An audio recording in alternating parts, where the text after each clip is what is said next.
നമസ്കാരം, മധുവേന്ദ്രനാണ്, CM agencies Palakkad.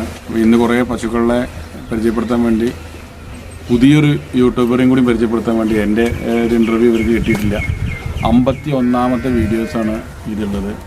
ലോക്ക്ഡൗണിലാണ് ഞാൻ ഈ ബിസിനസ് തുടങ്ങിയത്. അപ്പോൾ 6ാമത്തെ വർഷം ചാലുവാണ്.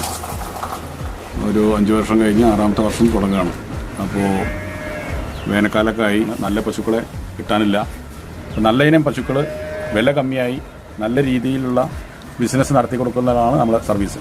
അപ്പോൾ വിളിച്ച് ബുക്ക് ചെയ്തിട്ട് ഇതേമാതിരിയുള്ള പശുക്കളെ 15 ലിറ്റർ, 2 നേരം 15 ലിറ്റർ മുതൽ 30 ലിറ്റർ വരെ കറക്കുന്ന 10-25 ജാതിയിലുള്ള പശുക്കളെ നമുക്ക് 50,000 തൊട്ട് 1,00,000 രൂപ വരെ വില മതിക്കുന്ന പശുക്കളെ നമുക്ക് കിട്ടും.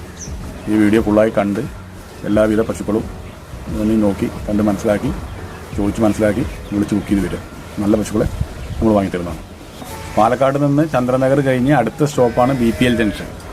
BPL നിന്ന് കൊഴിഞ്ഞാമ്പാറ പൊള്ളാച്ചിക്ക് പോകുന്ന റൂട്ടിൻ്റെ MS ബിൽഡിങ്ങിലാണ് നമ്മളെ സ്ഥാപനം സ്ഥിതി ചെയ്യുന്നത്. വിളിച്ച് ബുക്ക് ചെയ്യുന്നതനുസരിച്ച് KSRTCയിലോ റെയിൽവേ സ്റ്റേഷനിലോ അല്ലെങ്കിൽ ഓഫീസിന് മുന്നിൽ നിന്നോ പിക്ക് ചെയ്തിട്ടാണ് നമ്മൾ പോവുക. അപ്പോൾ അവിടേക്ക് വണ്ടി ഉള്ളവർക്കാണെങ്കിൽ വണ്ടി സൗകര്യത്തിനനുസരിച്ച് വരാം. അല്ല, വണ്ടി ഇല്ലാത്തവർക്കാണെങ്കിൽ നമ്മളെ വണ്ടിയിൽ കൊണ്ടുപോയി പശുക്കളെ വാങ്ങി ട്രാൻസ്പോർട്ടേഷൻ ചെയ്ത് കൊടുക്കലാണ് പതിവ്. തമിഴ്നാട് പോയി, അതേമാതിരി കൃഷ്ണഗിരി, തമിഴ്നാട് ഇതിൻ്റെ പല ഭാഗങ്ങളിൽ, സേലം, ഒസൂർ വരെ പോകും. പൊള്ളാച്ചി, ഉദുമൽപേട്ട, പഴനി, ഒട്ടൻചിത്രം, അങ്ങനെ ഓരോ ഭാഗത്ത് ആ വിവിധ തരത്തിലുള്ള ബ്രീഡുകൾ, വിവിധ തരത്തിൽ പാല് കിട്ടുന്ന തരത്തിലുള്ള പശുക്കളെ നോക്കി ക്ലയൻറ്റുകൾക്ക് ആവശ്യമായ വാങ്ങിക്കൊടുക്കലാണ് പതിവ്.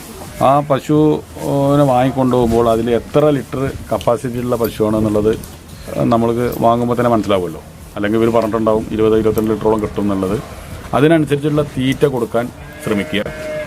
അതിനെ കഴിയുന്നതും വേഗം ഇൻഷുറൻസ് ചെയ്യാൻ ശ്രമിക്കുക. അതിൻ്റെ വാക്സിനേഷൻ എന്തൊക്കെ തമിഴ്നാട്ടിൽ നിന്ന് ചെയ്തിട്ടുണ്ട്, ഇല്ലെങ്കിൽ അത് നമ്മളെ നാട്ടിലെ ഡോക്ടറെ കാണിച്ച് ചെയ്യുക.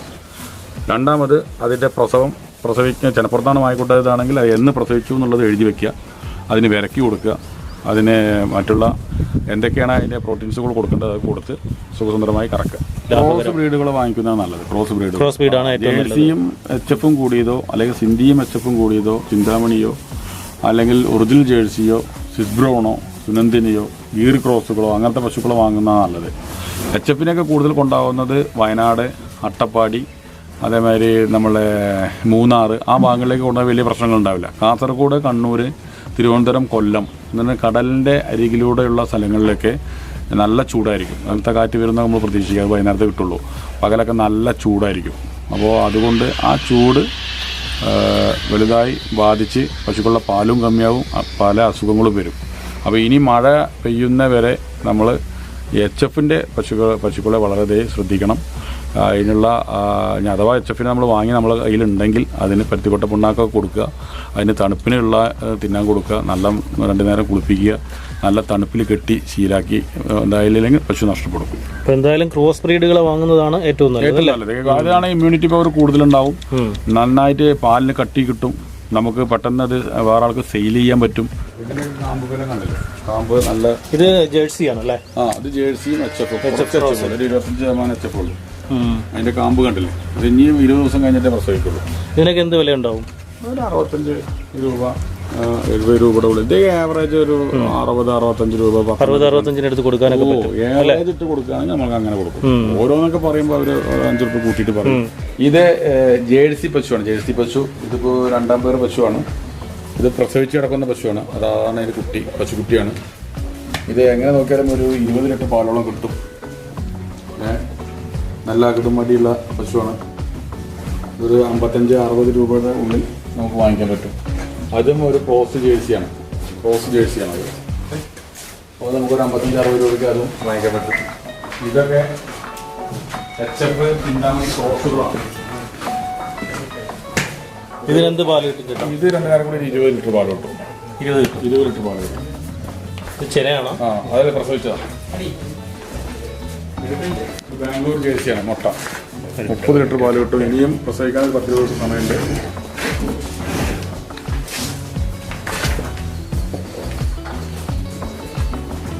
എങ്ങനെ ഇത് പ്രൈസ് വരുന്നത്? അത് നമുക്കൊരു 85 രൂപ. 85. ഇത് 4 പല്ല് കരിഞ്ഞൂറ്. ഇതൊരു 62 രൂപ. ഇതൊരു 80 രൂപ. ഇത് ചെനയല്ലേ? കടിഞ്ഞൂലാണ്. കടിഞ്ഞൂലാണ്. ഇതിൽ 50 രൂപ, ഇതിൽ 75, അതിൽ 70 രൂപയ്ക്ക് കിട്ടും. മുട്ട രണ്ടാം പേരാണ് തലക്കലത്തെ. ഇതല്ലേ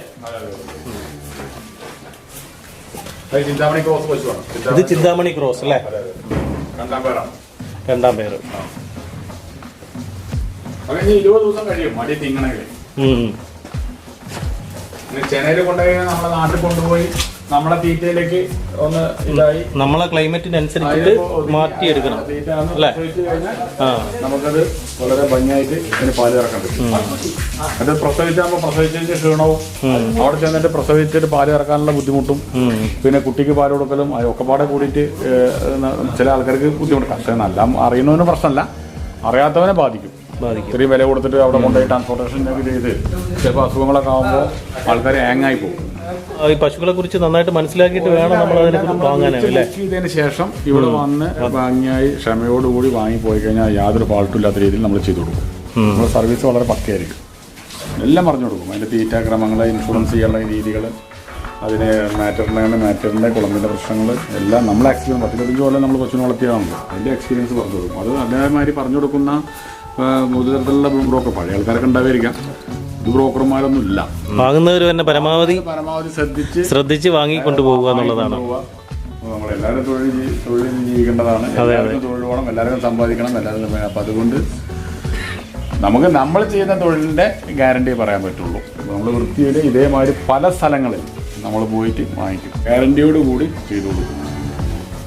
അത് നമ്മൾ വാങ്ങിക്കുന്നതിന് മുന്നേ എല്ലാവിധ കേടുപാടുകളൊക്കെ പറഞ്ഞു കൊടുത്ത് മനസ്സിലാക്കിയിട്ടാണ് ചെയ്യും. നീര് കണ്ടത് ഒരു ഷേപ്പ് വ്യത്യാസം കണ്ടു. ഇവിടെ കന്നിനീര് എന്ന് പറയും. കന്നിനീര് അത് പ്രസവിച്ച് കഴിഞ്ഞ് 2 ദിവസം കഴിഞ്ഞാൽ വെള്ളം കടിച്ച് വൃത്തിയായി കഴിഞ്ഞാൽ അത് ക്ലിയർ ആവും.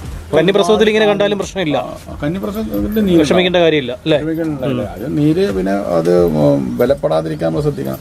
അങ്ങനെ പശുവിനെ കുറിച്ച് നമുക്ക് നന്നായി അറിയാത്തവർക്ക് പറഞ്ഞു കൊടുക്കാനുള്ള ഒരു കഴിവും അത് പറഞ്ഞത് വിവരിച്ചു കൊടുത്താൽ അവർക്ക് മനസ്സിലാവുന്ന രീതിയിൽ പറഞ്ഞു കൊടുക്കാനും കഴിയാത്ത ആൾക്കാർ ഈ ബ്രോക്കർ പണി എടുത്തിട്ട് കാര്യമില്ല. കാരണം നമ്മളെ വിശ്വസിച്ചിട്ടാണ് കേരളത്തിൽ അവിടുന്ന് ആൾക്കാരെ വിശ്വസിച്ച് ബാങ്കിൽ നിന്ന് പൈസ എടുത്ത് വരിക. നമ്മൾ വാങ്ങിക്കൊടുത്ത് അവർക്ക് അത് മുതൽ നാശം വിട്ട് കഴിഞ്ഞാൽ അതിനെ അത്രത്തോളം വലിയൊരു പാവം വേറില്ല. നമ്മൾ കഴിയുന്നതും പശുക്കളെ നല്ലത് നോക്കി തെരഞ്ഞെടുത്ത് കൊടുക്കുക. നമ്മളെ കൈ കൊണ്ട് വാങ്ങിക്കൊടുത്താൽ അവർക്ക് ഒന്നുള്ളത് 2 ആവണം. ഇപ്പൊ ഇവിടെ നിന്ന് നമുക്ക് പശുവിനൊക്കെ എടുത്ത് പോകുമ്പോഴെങ്ങനെയാണ് ട്രാൻസ്പോർട്ടിംഗ് ഫെസിലിറ്റി ഇവിടെ നിന്ന് തന്നെ ഉണ്ടാവും? 3 പശുക്കളെ കൊണ്ടുപോകാൻ 30 രൂപ, അപ്പ് ആൻഡ് ഡൗൺ 30 രൂപയ്ക്ക് ദോസ്ത് കിട്ടും. 4 പശുക്കളാണെങ്കിൽ 35 രൂപയ്ക്ക് ദോസ്ത് അകലം കൂട്ടി കൊണ്ടുപോകും. 5 പശുക്കളാണെങ്കിൽ ബൊലോറോ 45 രൂപയ്ക്ക് കിട്ടും. 6 പശുവിനാണെങ്കിൽ 50 രൂപയ്ക്ക് എയ്ച്ചർ കിട്ടും. 6 to 8, 10 വരെ 60 രൂപയ്ക്ക് പോകും. എയ്ച്ചർ പോകും. പിന്നെ എയ്ച്ചർ ആകുമ്പോൾ അതിലൊരു കൂലിക്കാരുണ്ടാവും. 500 രൂപ കൂലി കൊടുക്കണം. പിന്നെ പശുക്കൾ എത്ര നിന്ന് നോക്കിക്കൊണ്ടുപോകാൻ ഡ്രൈവർക്ക് നടക്കില്ല. രണ്ടാമത് എയ്ച്ചറിന് ചെക്ക് പോസ്റ്റ് പൈസകൾ ചിലവ് ജാസ്തിയാണ്. വണ്ടിയുടെ വലിപ്പം കൂടുതലും ചെക്ക് പോസ്റ്റിലെ മാമൂലുകൾ കൂടും, ടോള് കൂടും. അതൊക്കെ നമ്മൾ കൊടുത്തേ പറ്റുള്ളൂ. പക്ഷേ നമ്മൾ ഉത്തരവാദിത്തത്തിൽ നമ്മൾ വാങ്ങിച്ച മുതൽ 10 ലക്ഷത്തിൻ്റെ ആണെങ്കിലും 8 ലക്ഷത്തിൻ്റെ ആണെങ്കിലും നമ്മൾ വീട്ടിൽ കൊടുന്ന് ഇറക്കി വെള്ളം കാട്ടി ചായ കുടിച്ചിട്ട് അവർ പിരിഞ്ഞു പോരുള്ളൂ. അതുവരെ നമ്മൾ ഫോളോ അപ്പ് ചെയ്ത് കൊടുക്കും. ഇവിടെ നിന്നുള്ള ആൾക്കാർ ചിലപ്പോൾ 5 ലിറ്ററോ 10 ലിറ്ററൊക്കെ അവർ കൂട്ടി പറയും. അത് നമ്മൾ പറയാറില്ല. നമ്മൾ ഇവരിപ്പോൾ 20 പറഞ്ഞാൽ നമ്മൾ 18 പറയുള്ളൂ, അല്ലെങ്കിൽ 17 പറയുള്ളൂ. അപ്പോൾ നമ്മൾ ഈ 18 പറഞ്ഞാൽ അതെന്തായാലും കിട്ടണമല്ലോ. അത് കിട്ടാൻ വേണ്ടിയിട്ടാണ് അവർ വരുന്നത്. കൂട്ടി പറഞ്ഞിട്ട് കാര്യമില്ല. അപ്പോൾ നമ്മൾ ഇവിടെ നിന്ന് കൊണ്ടുപോകുന്നതിന് തീറ്റയിൽ എന്തെങ്കിലും മാറ്റങ്ങൾ വരുത്തണോ? അതോ അത് ഇവിടുന്ന് കൊണ്ടുപോകുന്നത് എന്താണ് ഇവിടെ തിന്നുന്നത് എന്നുള്ളത് ഇവിടുന്ന് ഒരു കള്ളത്തിൽ എഴുതിയെടുത്ത് കൊണ്ടുപോകുക. നമുക്കത് വാങ്ങിക്കൊടുക്കാൻ ലാഭകരമായി വാങ്ങിക്കൊടുക്കാൻ പറ്റുകയാണെങ്കിൽ അത് വാങ്ങിക്കൊടുക്കുക. അല്ലെങ്കിൽ അത് പെട്ടെന്ന് നിർത്താതെ ഒരു മാസം വരെ അത് അഡ്ജസ്റ്റ് ചെയ്ത് കൊടുത്തിട്ട് നമ്മളെ തീറ്റയിലേക്ക് മെല്ലെ കൊണ്ടുവരാം. ഇത് ഏതാണ്?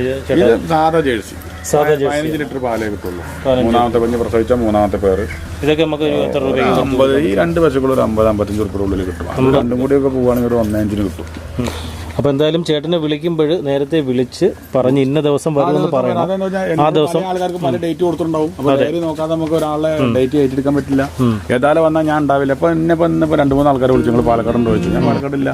അത് എന്നെ വിളിച്ച് പ്രതീക്ഷിച്ച് വരുന്നവരല്ല, വേറെ ആൾക്കാരെ പ്രതീക്ഷിച്ച് പോയി അവരിൽ നിന്ന് സാധനം കിട്ടാതെ പിന്നെ എന്നെ വിളിക്കുന്നവരാണ്. അപ്പോൾ എന്നെ ആദ്യം വിളിച്ച് ബുക്ക് ചെയ്തവരുടെ കഴിഞ്ഞിട്ടല്ലേ പിന്നെ അവരെ ഞാൻ ഏറ്റെടുക്കാൻ പാടുള്ളൂ. അതല്ലേ അതിൻ്റെ മര്യാദ. അവർ വേറെ ആളെ എൻ്റെ ഇത്രയും വീഡിയോ ഓടിയിട്ട് എന്നെ വിളിച്ചവരായിരിക്കാം. വേറെ ആൾക്കാർ മോഹന വാഗ്ദാനം കൊടുത്ത് അവരുടെ അടുത്ത് പോയി അവരിൽ നിന്നും പരാജയപ്പെട്ട് പിന്നെ എൻ്റെ അടുത്ത് വന്നിട്ട് നിങ്ങൾ എവിടെ പെട്ടെന്ന് വരുമോ ചോദിച്ചു കഴിഞ്ഞാൽ നടക്കില്ലല്ലോ. അപ്പോൾ ഞാൻ പറയും നാളെ വരൂ, വിളിച്ച് ബുക്ക് ചെയ്തിട്ട് വരൂ പറയും. അല്ലെങ്കിൽ എൻ്റെ വർക്ക് കഴിയട്ടെ അതുവരെ വെയിറ്റ് ചെയ്യൂ പറയും. അങ്ങനെയല്ലേ പറയാൻ പറ്റും. എൻ്റെ കാറിൽ ഇരിക്കുന്ന ആൾക്കാർക്ക് വാങ്ങിക്കൊടുക്കണ്ടേ. അങ്ങനെ കുറേ ആൾക്കാരുണ്ട്. വീഡിയോയിൽ തന്നെ പല ആൾക്കാരും പലതും പറഞ്ഞിട്ട് ഇതാ വരൂ, അങ്ങനെയാണ് ഇങ്ങനെയാണ്, 50-നുണ്ട് 30-നുണ്ട് 40-നുണ്ട് എന്നൊക്കെ പറയും. കുറേ വീഡിയോസ് ഇട്ട് കൊടുക്കും, വിറ്റ് പോയ കന്നിൻ്റെ വീഡിയോ ഇട്ട് കൊടുക്കും. അപ്പോൾ ഇവരെന്ത് ചെയ്യും, ഈ പശു അവിടെ ഉണ്ടായിരുന്നു ഓടിക്കയച്ച് വരും. അവിടെ വരുമ്പോൾ ആ പശു ഒന്നും ഉണ്ടാവില്ല. ഞാൻ ഒരാൾക്കും വീഡിയോ ഇട്ട് കൊടുക്കാറില്ല, കാരണം വീഡിയോ ഇട്ട് കൊടുത്തിട്ട് കാര്യമില്ല. ഞാൻ ഒരാൾക്കും ഓൺലൈനും ചെയ്ത് കൊടുക്കാറില്ല, കാരണം ഓൺലൈനിൽ ചെയ്ത് കൊടുത്തിട്ട് പശു അവിടെ ചെല്ലുമ്പോൾ പുള്ളി മാറി കൊമ്പിൻ്റെ വളവ് തിരിഞ്ഞു, ഇതല്ല ഞാൻ പ്രതീക്ഷിച്ചു പറഞ്ഞു. എന്തിനാ വാർത്താനത്തിൽ നിൽക്കുന്നത്? അതിൻ്റെ ആവശ്യമില്ല. പശുവിനെ വാങ്ങുമ്പോൾ എപ്പോഴും വന്ന് കണ്ട് ഇഷ്ടപ്പെട്ട് നോക്കി കറന്ന് നോക്കിയിട്ട് അത് നടത്തി നോക്കിയിട്ട് ചേനയാണെങ്കിൽ അതിൻ്റെ പല്ലൊക്കെ പിടിച്ച് നോക്കി കാര്യങ്ങൾ നോക്കി വാങ്ങിക്കൊണ്ടുപോകാനാണ് അതിന് തീരുമാനമുള്ളൂ. വാങ്ങിക്കൊണ്ടുപോയിട്ട് ഒരു പരാതിയും ആരും ഏറ്റെടുക്കില്ല. വലിയൊരു ഇതാണ്. അപ്പോൾ കർഷകൻ അത് നമ്മൾ മാറ്റി കൊടുത്തില്ലെങ്കിൽ ബുദ്ധിമുട്ടാവുന്നുണ്ടെങ്കിലാണ് ഇവിടുന്ന് ഒരു റിലീഫ് ഫണ്ടൊക്കെ നമ്മൾ വാങ്ങിക്കൊടുക്കുക. അതിനെ ഇവിടെ ഒരു വർത്തമാനങ്ങളൊക്കെ ഉണ്ടാക്കിയാലേ കിട്ടുള്ളൂ. വാങ്ങിക്കൊണ്ടുപോകുന്നതിൻ്റെ മുന്നേ എല്ലാം ചെയ്യുക. അത് ആരെന്ന് വാങ്ങിയാലും വാങ്ങിക്കഴിഞ്ഞിട്ട് പിന്നെ പറഞ്ഞാൽ ആരും ചെയ്തു തരില്ല. ഇത് നിൽക്കണമെന്ന് ചോദിക്കും. അതെ.